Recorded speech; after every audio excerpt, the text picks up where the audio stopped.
بسم اللہ الرحمن الرحیم۔ السلام علیکم۔ اسلامک ہیون چینل میں خوش آمدید۔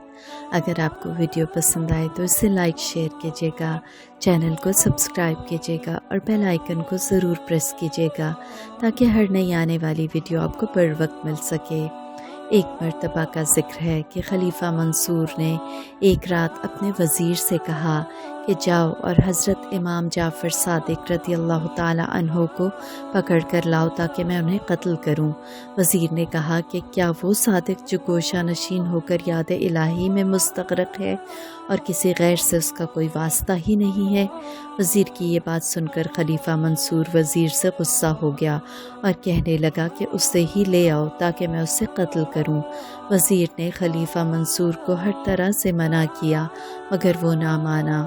مجبوراً وزیر حضرت امام جعفر صادق رضی اللہ تعالیٰ عنہ کو بلانے کے لیے گیا۔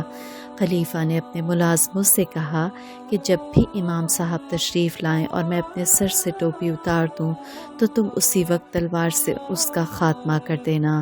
جب آپ تشریف لائے تو خلیفہ تعظیم کے لیے اٹھا، بڑی عزت و آبرو کے ساتھ استقبال کیا اور کرسی صدارت پر آپ کو بٹھا کر غلاموں کی طرح ہاتھ باندھ کر نیچے بیٹھ گیا۔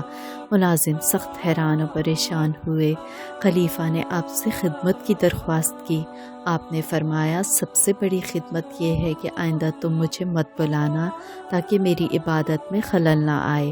خلیفہ منصور نے نہایت عاجزی سے بصد و عزت و اکرام آپ کو رخصت کیا اور اس وقت خلیفہ پر لرزہ طاری ہوا اور بے ہوش ہو گیا اور 3 دن تک مسلسل بے ہوش رہا۔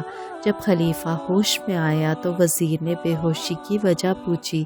خلیفہ نے کہا جب امام صاحب اندر تشریف لائے تو میں نے دیکھا کہ ایک بہت بڑا اژدہا آپ کے ساتھ ہے اور زبان حال سے میری طرف اشارہ کرتے ہوئے کہہ رہا ہے کہ تو نے امام صاحب کو ذرا بھی تکلیف دی تو تجھے نگل جاؤں گا۔ چنانچہ اس اژدہے کے خوف سے لرز کر یہ کردار کیا اور بے ہوشی کا اصل سبب بھی یہی ہے۔